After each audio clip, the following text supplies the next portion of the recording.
It's not easy to remember everything.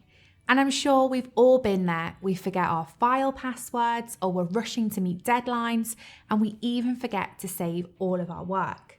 And in the moment, it leaves us feeling frustrated, and it seems like our work is gone forever. Well, in today's video, I'm going to show you how to recover unsaved files and what to do when you forget your passwords in Excel.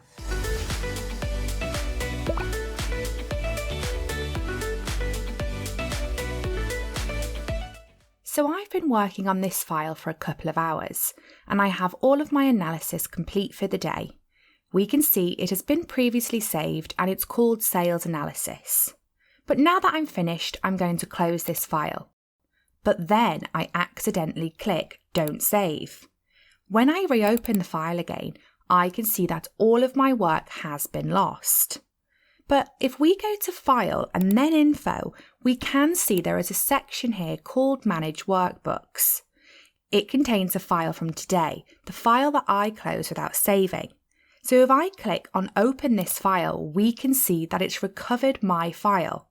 There is an important setting that we should be aware of that helps us recover our unsaved workbooks.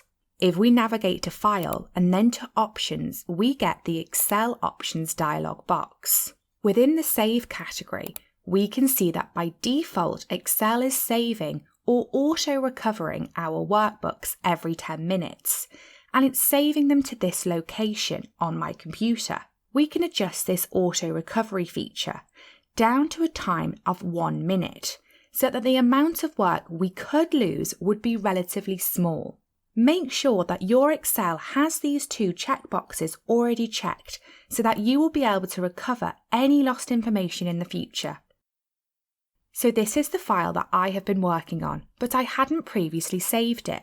You can see it's still called Book 1, the default name Excel gives to a newly created workbook. I have done quite a bit of work so far, but now I want to close the workbook.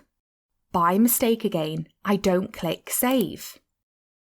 If I open up Excel again, we can follow the same steps that we saw for the file previously. So if I go to File and then Info, we can see that there is nothing under Manage Workbooks. However, if we extend this option, we have an option here to recover unsaved workbooks or browse recently unsaved files. If we choose this option, Excel opens a File Explorer window and brings us directly to a folder called Unsaved Files within the Microsoft Office folders. Here we can see the Book 1 Excel file, which we were just working on. Now if I open this file, it contains all of the information. So that's how you can recover a file which has never been previously saved. So here we've got a worksheet that we previously worked on. We can see from the Review tab that this worksheet is protected. And if we try and change any of the information in our worksheet, Excel gives us a warning, letting us know that we are trying to change a protected sheet. If we knew the password, we could of course go ahead and click Unprotect Sheet and then enter the password. But what do we do when we've forgotten the password? First, let's save and close this workbook. Here is the same file within the File Explorer window. We're going to be making some changes, so to be safe, I'm going to create a copy of this Excel file in case I accidentally corrupt it. Our next step would be to change the extension. Currently, it's XLSX, but let's change this extension to zip. If we open the zip file, we can see there are a number of folders inside. Let's open the Excel folder, and then we can open the worksheet folder. Because our workbook only contained one worksheet, we can see that there is one XML file here called Sheet 1.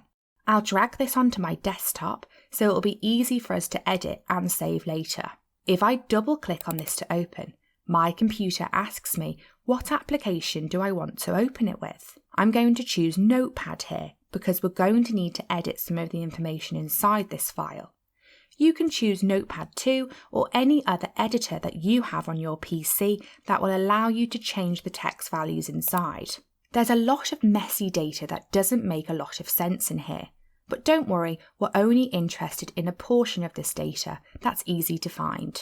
If I use Ctrl F to launch the find function and then search for the word protection, once I hit enter, I get brought to this line, which seems to be all about sheet protection. This is actually the code within our worksheet that is defining the password protection.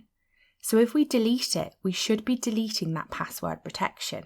The start of this sheet protection statement seems to begin with a less than sign. So we want to delete everything between this less than sign and the next time we find a greater than sign, we will normally see after scenarios equal to 1. Just press the delete key and we can close and save after our changes have been applied. Let's replace this XML file within the worksheet folder with the file on our desktop that we just edited. I'll delete sheet 1 within the worksheet folder and then I'll drag in this file from the desktop. I also don't need it on my desktop anymore, so I'm going to delete it. In the beginning, we changed the extension from XLSX to zip, so now let's change it back. Let me open the file to see if the password protection has been removed. So far so good. The file looks to contain all of the information, so we haven't made any terrible mistakes. I can now enter data into a cell so the method worked as expected, and that's how you can remove any password protection from a worksheet tab. So now you know when you forget to save or you forget a password, all is not lost. I hope you found this video useful. Don't forget to hit that like button and subscribe to the channel. And as always, have a wonderful rest of your day, and I'll see you next time.